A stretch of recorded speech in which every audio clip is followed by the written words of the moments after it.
Assalamualaikum warahmatullahi taala wabarakatuh. Bismillahirrahmanirrahim. Alhamdulillahi rabbil alamin. Allahumma salli ala sayyidina Muhammad abdika wa rasulika an-nabiyil ummiyyin nur wa ala alihi wa sahbihi wa barik wa sallim. Kullama dzakaraka wa dzakarahu dzakirun wa kullama ghafala an dzikrika wa dzikrihi al-ghafilun.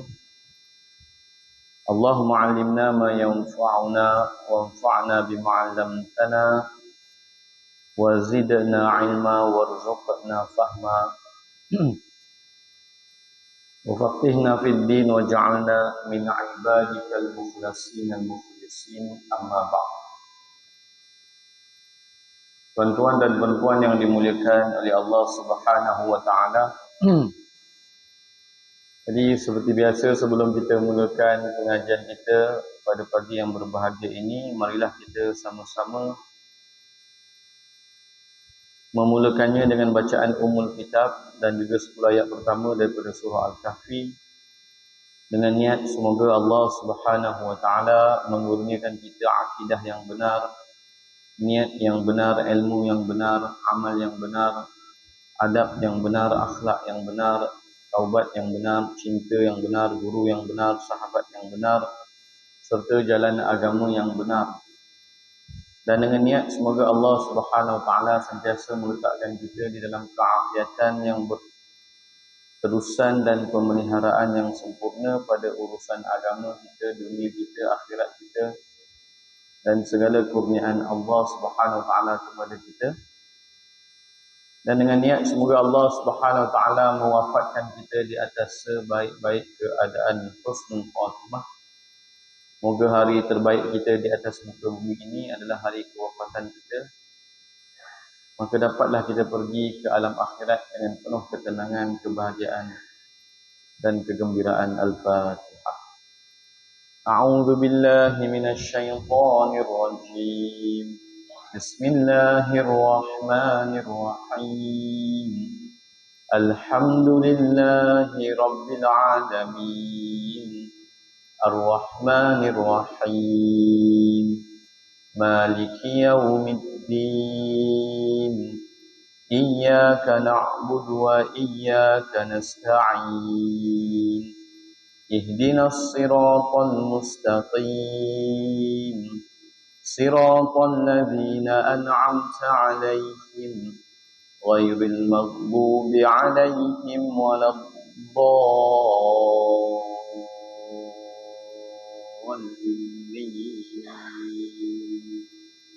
Amin. Bismillahirrahmanirrahim. Alhamdulillahilladzi anzala 'ala 'abdihi al-kitaba wa lam yaj'al lahu 'iwaja qayyiman liyunzira ba'san shadidan min ladunhu ويبشر المؤمنين الذين يعملون الصالحات أن لهم أجرا حسنا ماكثين فيه أبدا وينذر الذين قالوا اتخذ الله ولدا ما لهم به من علم ولا لآبائهم كبرت كلمة تخرج من أفواههم إن يقولون إلا كذبا ولعلك باخع نفسك على آثارهم إن لم يؤمنوا بهذا الحديث أسفا إنا جعلنا ما على الأرض زينة لها لنبلوهم أيهم أحسن عملا وَإِنَّا لَجَاعِلُونَ مَا عَلَيْهَا صَعِيدًا جُرُزًا أَمْ حَسِبْتَ أَنَّ أَصْحَابَ الْكَهْفِ وَالرَّقِيمِ كَانُوا مِنْ آيَاتِنَا عَجَبًا إِذْ أَوَى الْفِتْيَةُ إِلَى الْكَهْفِ فَقَالُوا رَبَّنَا آتِنَا مِنْ لَدُنكَ رَحْمَةً وهيئ لنا من أمرنا رشدا. صدق الله.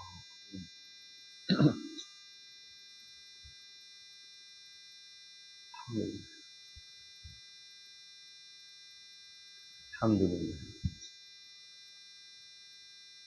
الحمد لله. وقال النبي صلى الله عليه وسلم: من يريد الله به خيرا يفقهه في الدين. اللهم فقهنا في الدين. أما بعد.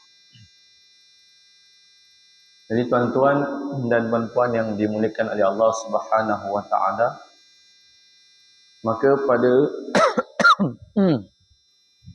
pagi yang berbahagia ini kita menyambung semula pengajian kita pada kitab 40 hadis asas muamalat yang saya telah berikan draftnya dalam bentuk PDF, dan kita telah sampai pada perbahasan tentang bahagian yang kedua, iaitu jual beli yang diharamkan. Dan kita telah membaca hadis dan kita telah melihat bahawa ada 5 faktor, perbahasan yang panjang 5 faktor yang kita boleh simpulkan menjadi asas larangan dalam muamalat, iaitu riba, gharar, maisir, darar dan intihakul hurmah syar'iyah. Yang mana kita sebut, kalau dalam kitab-kitab Jawi lama kita biasa disebut riba, gharar, maisir. Dan kita telah terangkan pendekatan beberapa para ulama seperti Profesor Dr. Wahbah Zuhaimi, seperti Profesor Dr. Uthman Shubair, seperti Profesor Dr. Ahmad Sa'ad, seperti para ulama Melayu kita. Maka dalam buku ini kita gabungkan 5 faktor, iaitu riba, gharar, maisir, darar dan intihakul hurmah syar'iyah. Kita telah melihat 5 amalan, muamalat yang penting. Pertama, memastikan keredaan atau kerelaan bersama. Yang kedua, memuliakan akad. Yang ketiga, memastikan tiada elemen haram. Yang keempat, memastikan keadilan berlaku. Dan yang kelima, dianjurkan melakukan ihsan. Jadi 5 amalan asas muamalat ini: redha, akad, elemen haram, adil, ihsan. Jadi elemen haram ni ataupun mengetahui apakah perkara yang dilarang dalam muamalat adalah di antara asas-asas paling penting di dalam muamalat, kerana semuanya halal dalam muamalat kecuali apa yang diharamkan. Maka kita sangat-sangat perlu tahu apa yang diharamkan. Dan hadis dan ayat Al-Quran berkenaan dengan apa yang diharamkan itu begitu banyak. Maka telah dihimpunkan oleh ulama kita. Maka kita letakkan di sini 5 faktor. Maknanya semua larangan-larangan hadis, larangan-larangan dalam Al-Quran itu boleh dikembalikan kepada 5 larangan ini. 5 larangan ini, insya-Allah. Dan kita juga telah membaca hadis yang ke-11 muka surat 38, iaitu berkenaan dengan pengharaman riba hutang. Dan kita telah nyatakan tuan-tuan boleh download buku 40 hadis ketegasan pengharaman riba secara percuma, PDF-nya di penuntutilmu.com. Tuan-tuan pergi penuntutilmu.com dan lihat bahagian books. Di situ ada 40 hadis berkenaan ketegasan pengharaman riba oleh Syekh Ismail Yusuf An-Nabhani yang telah saya terjemahkan, dan saya masukkan juga perkara-perkara asas di situ. Mungkin lepas 40 hadis muamalah ni kita akan belajar 40 hadis riba. Dan kita telah melihat bahawa kata Sayyidina Jabir radhiyallahu anhu, Rasulullah sallallahu alaihi wasallam melaknat pertama akila riba, orang yang makan riba, wa mukilahu, orang yang memberi makan riba, membayar riba, wa katibahu, dan orang yang mencatat riba, wa syahidaihi, dan orang yang menjadi saksi bagi urusnya riba. Mereka semua dilaknat. Dan kata Sayyidina Jabir radhiyallahu anhu, waqal, ataupun kata Rasulullah sallallahu alaihi wasallam bersabda, hum sawa, semua yang terlibat dalam urus niaga atau transaksi riba adalah sama, kesemuanya dilaknat. Dan kita telah diterangkan bahawa Allah Maha Perahmat, Rasulullah rahmat ke seluruh alam, bahkan sangat bersifat rahmat kepada para mukminin. Jadi lawan bagi rahmat itu laknat. Lawan bagi rahmat itu laknat. Laknat itu adalah at-tardu minar rahmah, penghalauan dari rahmat. Jadi betapa luasnya rahmat Allah, betapa luasnya rahmat Rasulullah SAW, tetapi masih ada golongan yang dihalau daripada rahmat mereka, menunjukkan kepada besarnya dosa ini. Kerana kita pun tahu Rasulullah pun kata, inni lam ub'ath la'anan, aku tidak dibangkitkan menjadi pelaknat. Siapa yang suka melaknat dekat akhirat, dekat dunia ni tak boleh beri syafaat ke akhirat. Dan sebahagian hadis menyebut la'nul mu'min ka qatli, melaknat orang beriman macam membunuh orang beriman. Jadi laknat ni perkara yang sangat besar. Jadi bila disebut dalam hadis sahih Muslim riwayat Jabir, Rasulullah melaknat, maknanya Rasulullah pernah menggunakan istilah laknat kepada pengamal riba, maka ini bukan benda kecil. Dosa yang besar, bahkan disebut di antara 7 dosa paling besar dalam Islam, antaranya makan riba dan makan harta anak yatim.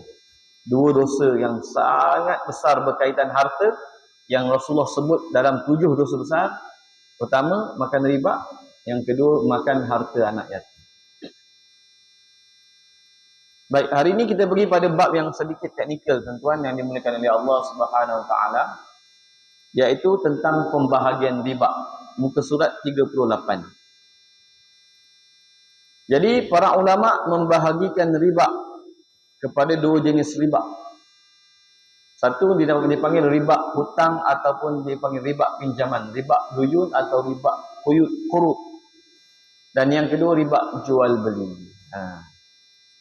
Jadi perkara paling besar larangan dalam Islam, ekonomi Islam, riba. Perkara paling besar perintah dalam ekonomi Islam, zakat. Jadi larangan rukun pertama ekonomi Islam, zakat. Rukun kedua ekonomi Islam, pengharaman riba. Besarnya. Bahkan sebenar-benarnya mana-mana ekonomi yang ada 2 ini makmur, selesai masalah. Tak perlulah nak fikir cari formula lah, nak cari ni, nak cari. Sebenar-benarnya tuan-tuan yang dimuliakan oleh Allah, siapa yang memahami sistem zakat dan siapa yang memahami pengharaman riba dan bentuk-bentuknya, dan dia melaksanakannya dalam ekonomi, selesai masalah kita. Tak ada lah. Benda-benda lain tak jadi isu lah. Sebab itulah orang yang nak menjaga ekonomi dan kewangan, kalau dia tidak mengetahui tentang zakat dan tak mengetahui tentang riba, maka dia orang yang haram menjaga urusan ekonomi dan kewangan, kerana dia tidak mengetahui asas fiqh ekonomi dan kewangan. Jadi sesiapa yang mahu benar-benar memahami tentang sistem ekonomi dan kewangan Islam, wajib menguasai, bukan belajar. Belajar satu perkara. Tapi kalau nak jadi pemimpin dalam kewangan dan ekonomi Islam, wajib menguasai. Ilmu pertama zakat dan yang kedua riba. Kerana itu 2 rukun paling asas dalam ekonomi Islam. Bila kita tidak mengetahuinya, maka bagaimana kita boleh berubah ke arahnya? Zakat adalah satu sistem ekonomi Islam yang sangat luar biasa. Di situ dah ada, kita kata, garis panduan menentukan kekayaan kemiskinan. Kita tahu sumber-sumber kekayaan sebenar. Kita tahu sektor ekonomi yang perlu diberikan, kita panggil redistribution of wealth. yang perlu diberi pengalihan semula kekayaan. Di situ ada the fulfillment of basic need. Semua keperluan asas dah dipenuhi dalam sistem zakat. Sayyidina Umar bin Abdul Aziz jadi khalifah hanya 2 tahun. Tahun pertama memperbaiki sistem zakat, tahun kedua umat Islam telah begitu kaya raya.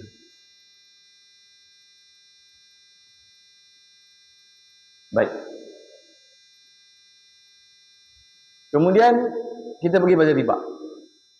Bila kita lihat, riba terbahagi kepada dua, iaitu riba hutang atau pinjaman dan riba jual beli. Jadi secara hikmahnya, riba hutang adalah merupakan kawalan bagi hutang dan pinjaman. Riba jual beli adalah merupakan, mengikut mazhab Syafi'i, kawalan bagi duit dan makanan. Jadi dekat sini ada 4 perkara dalam ekonomi yang perlu diambil berat oleh orang yang memahami riba. Orang yang memahami hikmah pengharaman riba, dia akan dapat tahu, oleh kerana riba ni adalah hukum yang sangat penting dalam Islam, maka hikmah dan kepentingannya juga sangat besar dalam Islam. Dan apabila dia meneliti hikmah di sebalik pengharaman riba, termasuk 2 jenis riba, riba hutang dan riba jual beli, maka dia akan dapat tahu bahawa ada 4 perkara dalam ekonomi yang dikawal oleh hukum hakam riba. Pertama, hutang. Yang kedua, pinjaman. Yang ketiga, duit. Dan yang keempat, makanan.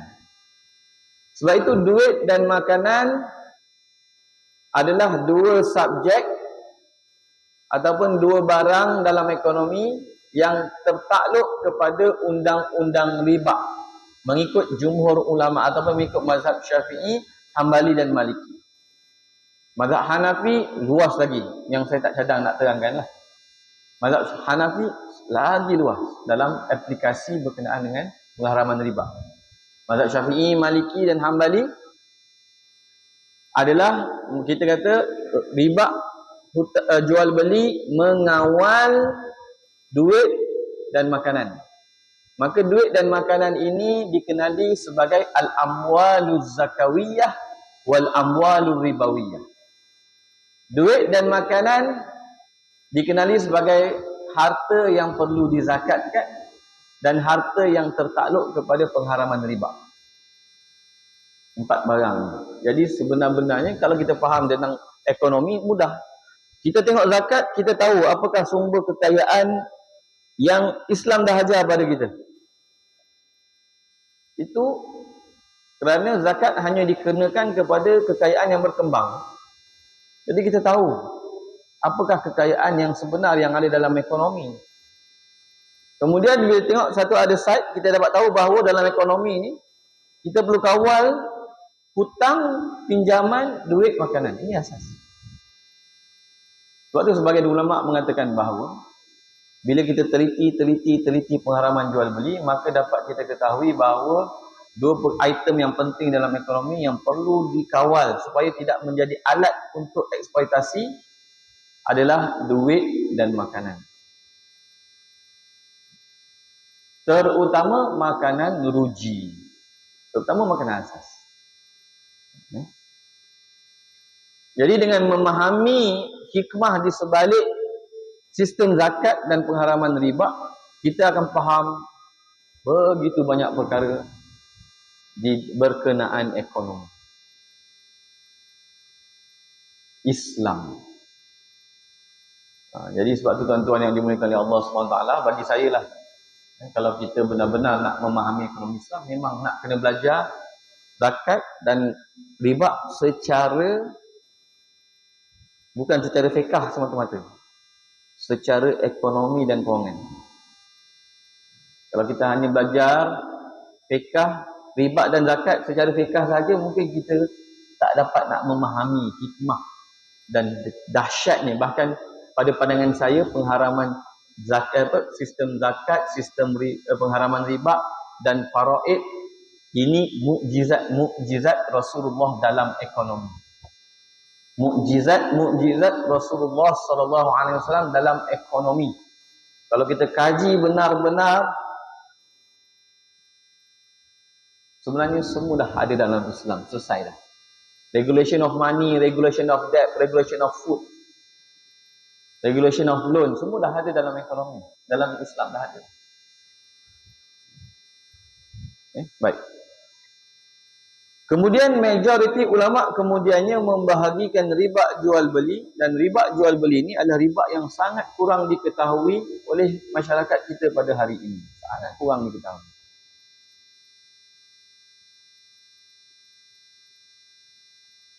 Maknanya seolah-olah maksud fardu ain dalam muamalat tak lepas lagi. Ya. Kemudian majoriti para ulama membahagikan riba jual beli kepada yang disebut sebagai riba fadl dan juga riba nasiah. Riba lebihan dan riba penangguhan. Jadi di dalam perbahasan riba ni, Islam nak mengawal dari sudut kuantiti pertukaran dan masa pertukaran. Itu dia. Dia panggil the two elements of riba yang ada dalam pengharaman riba jual beli ni ataupun hukum riba ni, element of time and quantity. Jadi maknanya apa? Bila Islam ataupun bila Rasulullah SAW kita dah tahu kalau riba hutang memang riba yang telah diketahui oleh Nasrani dan juga Yahudi, tapi mereka mengubahnya macam kita telah sebut. Nasrani mengubahnya, mereka haramkan usury yang dipanggil sebagai excessive interest yang melampau, dan mereka menghalalkan interest yang mereka kata itu riba yang munasabah. Jadi mereka kata riba yang melampau haram, riba yang munasabah halal. Ataupun riba yang munasarawah haram, yang munasabah halal. Begitulah perubahan yang dilakukan oleh Nasrani. Kalau Yahudi, riba sesama Yahudi haram, riba Yahudi dengan orang lain tak halal, tak haram. Mereka ubah. Tapi riba hutang memang telah diketahui. Yang kurang diketahui adalah riba jual beli. Jadi bila ahli ekonomi kita kata Islam mengawal transaksi jual beli antara barang-barang ribawi, duit dan makanan, apa yang dikawal? Maka kita kata ada dua faktor yang dikawal. Pertama, kuantiti barang yang dijual beli, barang ribawi yang dijual beli, satu. Yang kedua, masa tempoh pertukaran juga dikawal. Jadi Islam kawal secara kuantiti, secara masa. Apa sebab dia tu? Wow. 2 jam kena ada masa paling kurang. Hikmah di sebalik bagaimana kawalan Rasulullah SAW terhadap duit dan ataupun bagaimana pengharaman riba ini telah memberi begitu banyak hikmah dan kebaikan kepada umat Islam.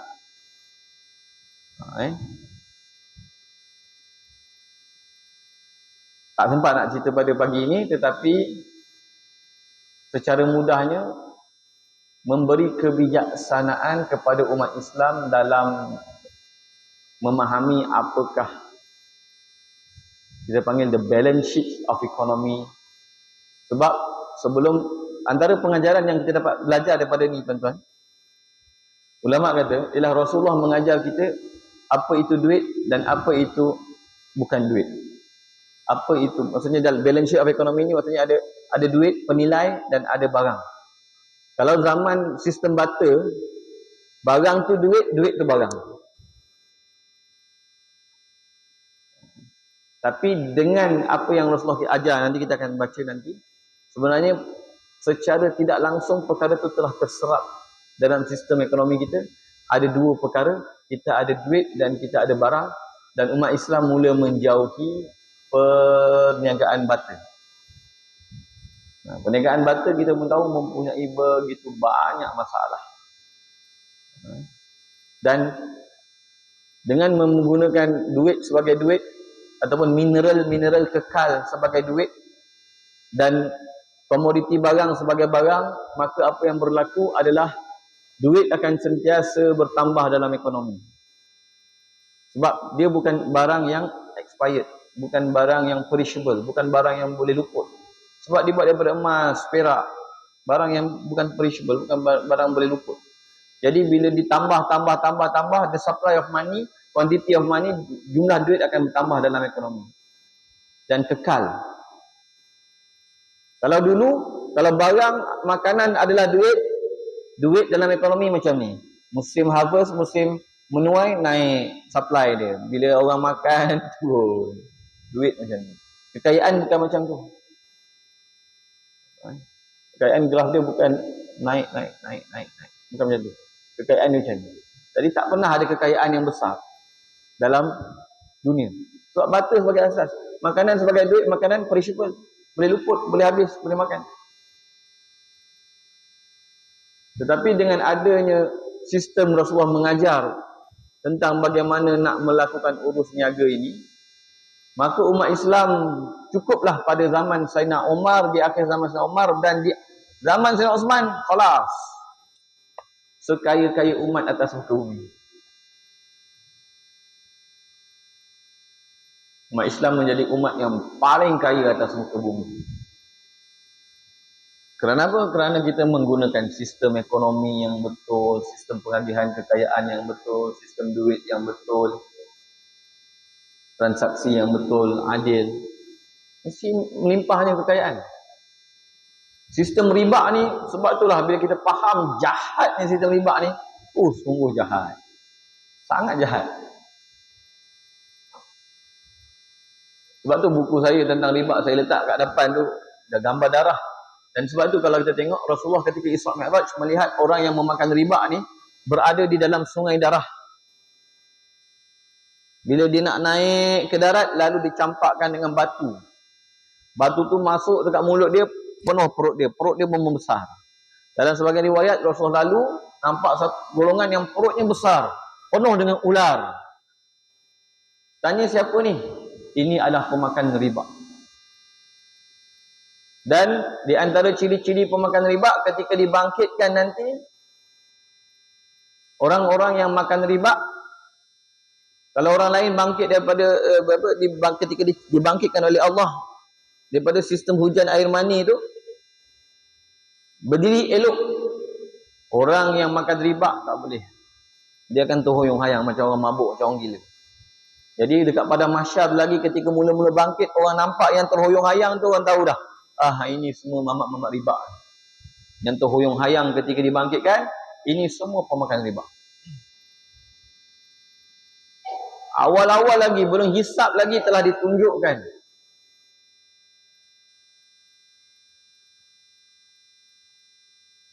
Jadi riba ni memang perkara yang sangat besar, sangat dahsyat. Tapi macam kita katalah, jangan tergesa-gesa nak menghukum masyarakat. Jangan tergesa-gesa nak menghukum masyarakat. Kerana apa yang ada pada hari ini bukan datang dengan kerelaan kita sepenuh semata-mata. Dengan penjajahan yang dilakukan, pemaksaan sistem riba ke atas negara-negara seluruh dunia dan sebagainya. Jadi kita jangan cepat menghukum masyarakat. Cumanya kalau kita nak mengamalkan Islam secara ekonomi dan kewangan, mesti kita kena ada ilmu terlebih dahulu. Itu yang penting.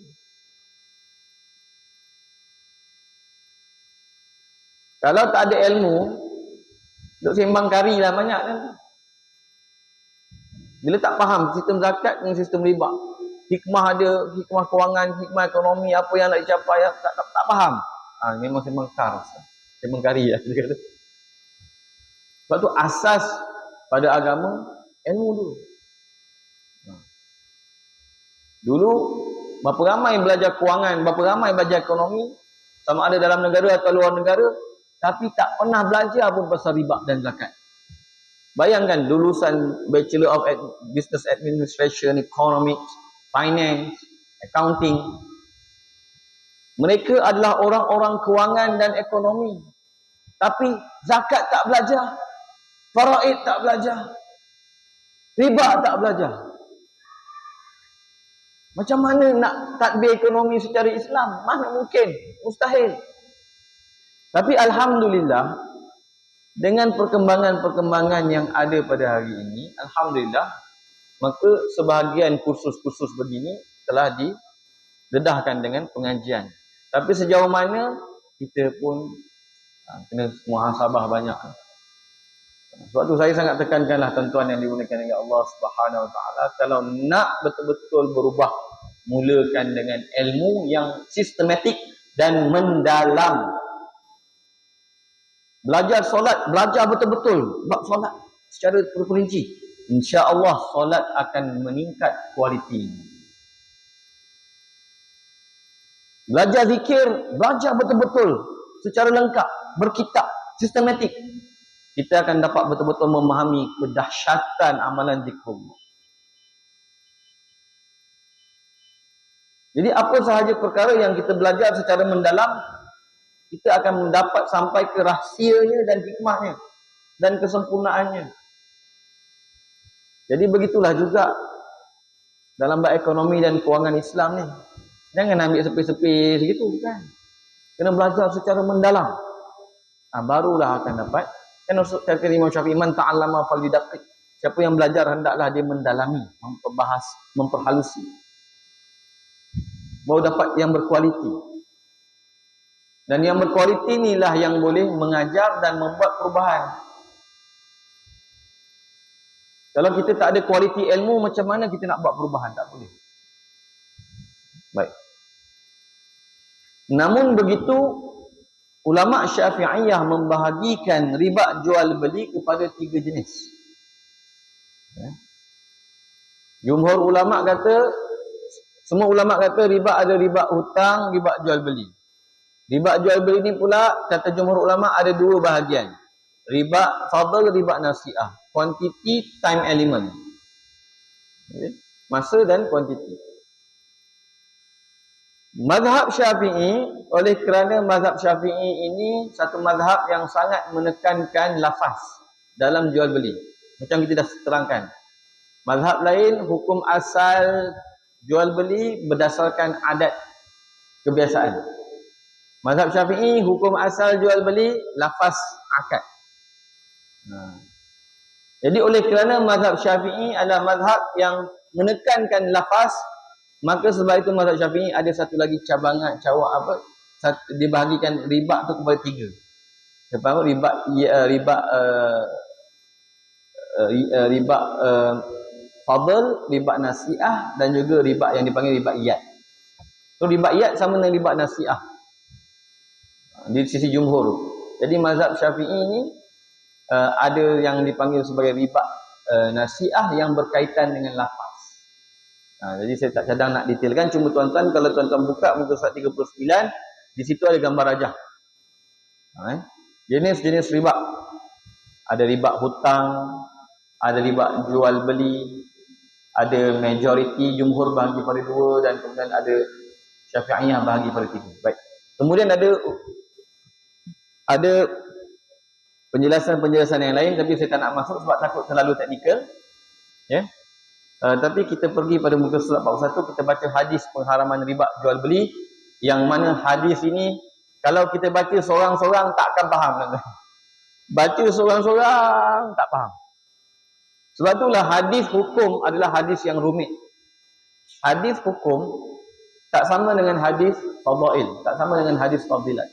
Hadis fadilat lebih mudah untuk difahami. Hadis hukum sukar untuk difahami. Apatah lagi tak boleh kita menghukum dengan hanya satu tahu dalil. Tak boleh. Kata Imam At-Tayyibi, haram bagi mujtahid untuk berijtihad di dalam satu-satu masalah sehinggalah dihimpunkan semua dalil dalam bab tersebut. Dan dalil ada 14, Quran, sunnah, ijma', qiyas, qaul sahabi, istishab, istiqra', al-akhdhu bi aqalli ma qila,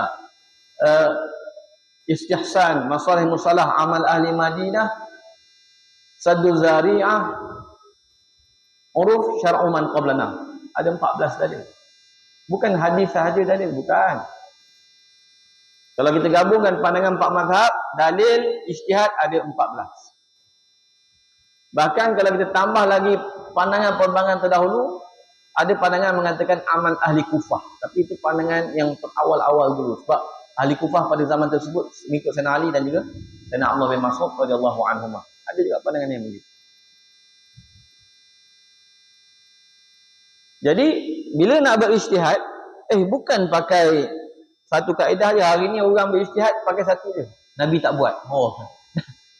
Nabi tak buat, bid'ah. Orang itu haram. Orang yang mengharamkan dengan perkara yang tak boleh jadi asas pengharaman, dia berdosa. Kamu berdosa. Bercakap dalam agama, mengharam dan menghalal dalam agama tanpa ilmu. Sampai maulid Nabi je, Nabi tak buat, haram. Macam tu buat. Oh gitu, okey, Nabi tak guna duit kertas. Bak mai. Ini dunia ustaz. Dunia apanya kamu bayar zakat pakai duit kertas. Kamu bagi sedekah, bagi nafkah pakai duit kertas. Kamu bayar hutang tu semua ibadat. Mai buat duit. Tak ada ustaz, Nabi tak buat pun tak apa ni. Tak apa. Bab-bab tertentu tak nak guna pakai. Nabi tak buat bid'ah ustaz. Ya Allah, natakallam bil lughatil arabiyyah hatta la naqa' fil bid'ah. Ustaz cakap apa? Nak cakap Arab lah Syekh. Nabi mana cakap Melayu? Hantar kata Nabi tak buat bid'ah. Hantar cakap Melayu, hantarlah ahli bid'ah. Jadi Nabi tak buat, ataupun yang dipanggil sebagai at-tarku ni, at-tarku laisa bi hujjatin fi syara'ina la yaqdiman an wala ijabah wa man ibtagha hadran bi tarki nabiyina wa ra'ahu hukman sadiqan wa sawaba qaddala an nahjil adillati kulliha bal af'al hukma sahiha wa qada la hadra yumkinu illa innahi la tamu tawa'idan li mukhalifihi azaba aw damu fi'lin mu'dinun bi uqubatin aw lafdhu tahrimin yuwaqibu abad. Ada 10 kaedah, ada 5 bait, 10 rangkap syair Arab yang perlu faham sebelum duk kata Nabi tak buat. Maaf saya sebut perkara ni sebab musim maulid Nabi. Mudah sangat nak mengharamkan sesuatu dengan alasan Nabi tak buat. Tak ada dalil. Haram. Orang macam tu haram bercakap tentang agama. Mengelirukan, silap gaya, menyesatkan, mengharamkan apa yang tak halal, apa yang tak haram. Hati-hati, zaman sekarang ni ramai sangat yang buat fatwa berdasarkan kaedah yang salah. Ngaji tak nak, mengaji banyak. Mengaji, itu yang saya sebut, banyakkan mengaji, kurangkan mengaji. Mengaji tak nak, banyak mengaji. Baik. Hadis yang agak teknikal ni tuan-tuan. Hadis ni memang panjang kisah ni. Cuma kita ringkaskan hari ni, kita baca hadis ni supaya pertama dapatkan idea dulu tentang jual beli riba. Baik. Pengharaman riba jual beli. Hadis ni hadis Sahih Muslim, ya, dan diriwayatkan dengan sanad-sanad yang sahih. Begitu banyak, daripada Abu Sa'id Al-Khudri ada, daripada Ubadah bin Samit ada. Maka an Ubadah bin Samit radhiyallahu anhu, daripada Ubadah bin Samit radhiyallahu anhu, qala Rasulullah sallallahu alaihi wasallam, beliau berkata, Rasulullah sallallahu alaihi wasallam bersabda. Rasul kata, az-zahabu bil-zahab, emas dengan emas. Wal fiddatu bil-fiddah, perak dengan perak. Wal burru bil-burri, bijirin gandum dan bijiri gandum, dengan bijirin gandum. Wasya'iru bisya'iri, bijirin barli dan bijirin barli. Sebab makanan bijirin yang menjadi paling asas di zaman Rasulullah ada 2, bijirin bur dan bijirin syair. Bur ni mahal, syair ni murah. Tapi kedua-duanya ada, ya Allah, ada apa kita panggil, kebaikan yang sangat baik. Bila Rasulullah kata di antara keberkatan mencampurkan bur dengan syair. Rasul kata salatun fihin al-barakah. 3 perkara yang ada padanya keberkatan. Al-bai'u li ajal, jual beli dengan penangguhan. Wal muqarabah, mudarabah. Dan Rasul kata mencampurkan bur dengan syair untuk rumah dan bukan untuk jualan. Jadi ulama dahulu membahaskan tentang perkara ini panjang. Dan kata guru saya, Rasulullah banyak makan tepung gandum atau bijirin syair berbanding bijirin bur. Nanti kita terangkan dia punya apa, hikmah ataupun kebijaksanaan dari sudut nutrisi. Wat tamru bit tamri, dan tamar iaitu buah tamar kering dengan buah tamar kering. Wal milhu bil milhi, dan garam dengan garam. Yang mana tu? Itu yang kita kata tu, kalau baca hadis ini tanpa guru memang sesat. Emas dengan emas, perak dengan perak, gandum dengan gandum, barli dengan barli, tamar dengan tamar, garam dengan garam. Allah. Kemudian Rasul kata mislan bi mislin, sawaan bi sawain. Sama dengan sama, sama dengan sama. Allah. Sama dengan sama, sama dengan sama. Misal dengan misal, sama dengan sama. Apa beza misal? Apa beza sama? Sama saja maknanya, di kuantiti yang sama. Baik. Yadan biyadin, tangan dengan tangan. Bukan tangan dengan tangan. Kita hari ini kalau tangan dengan tangan maksudnya bisa bergaduh. Tapi maksud di sini lah serta merta. Jadi kita faham yang bahagian awal ni dulu. Rasul kata apabila kamu menukar emas dengan emas, ataupun kamu menukar perak dengan perak. Jadi emas dengan perak ni, jumhur ulama kata duit. Mazhab Syafi'i kata duit emas dan perak. Mazhab Hanafi kata semua barang yang dijual secara timbangan. Jadi kita ambil kaedah mudah tanpa perbahasan mendalam, kita kata duit lah senang cakap. Apabila kamu jual RM dengan RM, USD dengan USD. Apabila kamu jual rupiah dengan rupiah, Indonesia rupiah dengan Indonesia rupiah. Ataupun kamu jual bur dengan bur, gandum dengan gandum, tanpa melihat kepada kuantiti. Tanpa melihat pada kualiti, kerana yang dikawal tu kuantiti. Syarat regulation tu pada kuantiti. Jadi kalau emas 22 karat dengan 16 karat,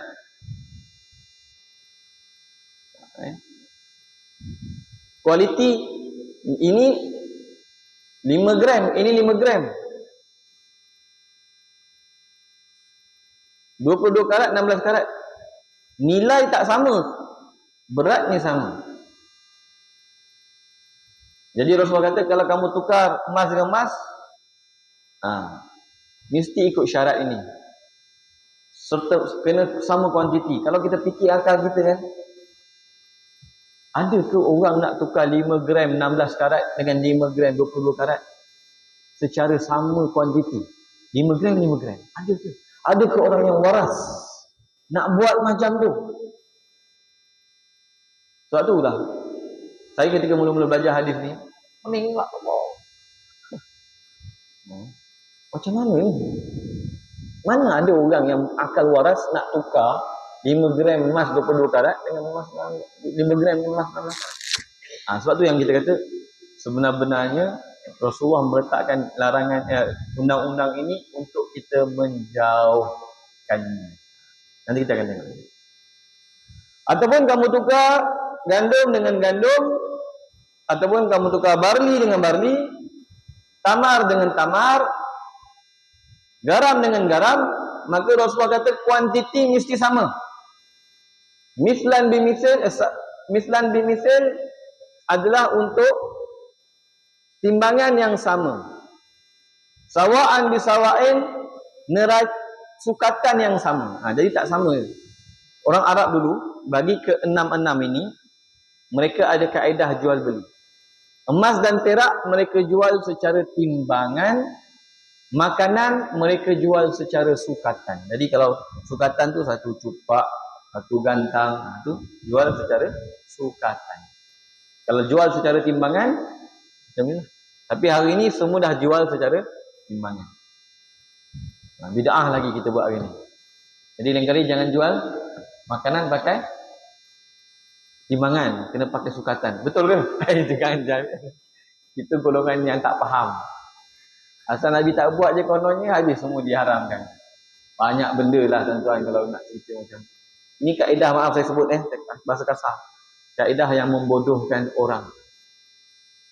Bila dia dapat kaedah yang salah dalam agama, apa Nabi tak buat haram, dia dapat kaedah yang itu, dia pegang, tuan-tuan akan tengok dia akan jadi bodoh dalam agama. Jadi keras tak tentu pasal, mengharamkan benda yang tak haram, membid'ahkan benda yang tak bid'ah. Sebab apa? Sebab kaedah salah dah masuk dalam fikiran. Bahaya tu ilmu salah. Lepas tu nak buang susah tu. Nak kena mengaji. Mengaji tak mau. Tak sembuh lah. Jadi orang yang dapat fahaman yang salah dalam agama, ilmu yang salah dalam agama, tapi tak nak duduk dalam majlis ilmu, ibarat penyakit yang tak boleh sembuh. Sebab tu siapa yang dah terkena fahaman-fahaman begini, tak nak mengaji, tuan-tuan akan tengok makin teruk, makin teruk, makin teruk. Jadi sebab tu penting hadir dalam majlis ilmu, penting. Baik. Jadi orang Arab dulu, emas dan perak dijual secara timbangan. Saya ambil masa 5 minit lagi tuan-tuan. Kalau kami nak habiskan ni saja. Emas dan perak dijual secara timbangan. Makanan yang 4 tadi dijual secara sukatan. Jadi sebab itulah mazhab Abu Hanifah kata, sebenarnya bagi mereka Rasulullah mengawal segala barang yang ditimbang dan disukat. Jadi aplikasi riba dalam mazhab Hanafi sangat luas. Sangat luas. Tapi majoriti para ulama mengatakan tidak, bukan masalah sukatan dan timbangan, bukan. Itu dia punya regulation. Barang yang tertakluk kepada regulation adalah duit dan makanan. Jadi itu parameter, dawabit. Bukannya subject matter. Subject matter, mengikut jumhur ulama, adalah duit dan makanan. Tapi mazhab Abu Hanifah kata tak. Subject matter ipsah adalah barang al-mawzun wal makil. Barang yang ditimbang dan barang yang disukat. Oh, jadi macam tu luas sangat dalam ekonomi ni. Sebab dalam ekonomi ni ada 4 kaedah bilangan yang disebut oleh kitab-kitab fiqh. Pertama, timbangan, sukatan, bilangan, ukuran. Ada barang dijual secara timbangan, ada barang dijual secara sukatan, ada barang dijual secara bilangan 1, 2, 3, 4, 5, 6. Ada barang yang dijual secara ukuran panjang. Dia panggil mauzun, makil, ma'dud, mazru'. Jadi yang dikawal ikut mazhab Abu Hanifah ni, 2 ni. Yang ditimbang dan disukat. Tapi kita kata tak. Itu dia punya parameter dan regulation. Subject matter dia adalah duit dan makanan. Jadi sebab tu yang kita kata 2 perkara yang paling ketat dikawal, duit dan makanan.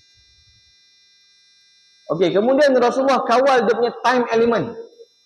Dia punya masa berjual beli.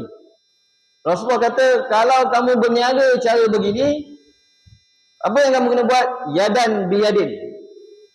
Tangan dengan tangan. Maksudnya apa? Serahan serta merta. Tidak ada, kita panggil urus niaga tangguh bagi jual beli barang ribawi dengan barang ribawi dalam satu kategori. Tak boleh. Kalau beras ditukar dengan jagung, pun kena on the spot walaupun tak sama kuantiti. Beras dengan beras. Beras siam grade A. Beras tempatan grade B. Sekilo kena tukar dengan sekilo. Sebab apa? Ada 2 regulation. Pertama, regulation of quantity. Quantity mesti sama. Kedua, regulation of time. Masa kena serta-merta. Tapi kalau kita fikir balik, Ustaz, ada ke orang nak tukar 1 kilo grade A dengan 1 kilo grade B? Ada ke orang nak tukar? Dengan kuantiti yang sama? Tak ada. Tapi kenapa Rasulullah kata kalau tukar kena buat macam tu? Rasulullah nak suruh kita lari daripada urus niaga ni. Jadi yang tu yang kita kata di antara hikmah dia adalah umat Islam melarikan diri daripada jual beli barter. Dengan regulation ni, amalan jual beli barter dalam ekonomi Islam jatuh.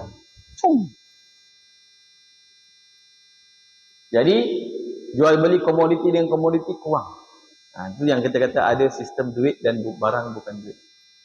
Ini yang kita kata bila dulu barang dengan duit sama, pening, orang tak dapat nak faham. Tapi sekarang ni bila dah barang dengan duit tu dipisahkan, orang makin clear, faham.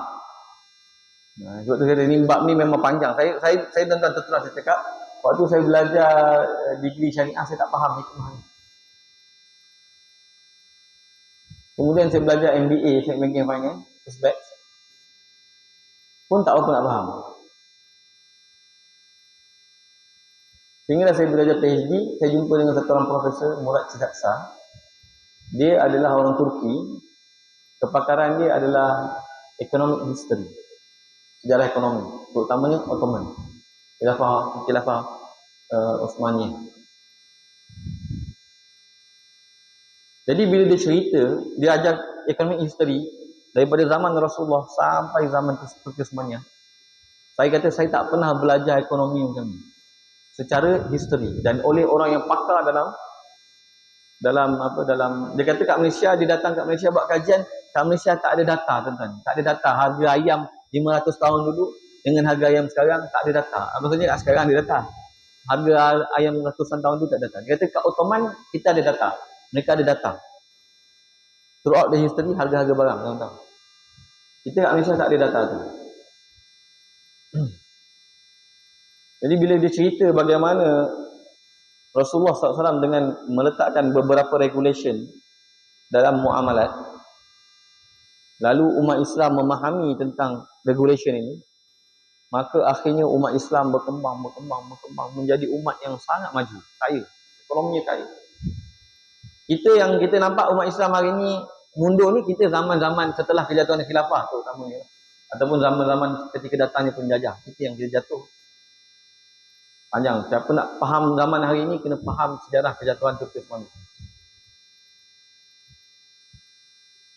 Bila tak faham, tu yang banyak benda akan mudah dipermainkan. Baik. Jadi Rasulullah buat dua kawalan tu, kawalan kuantiti dan kawalan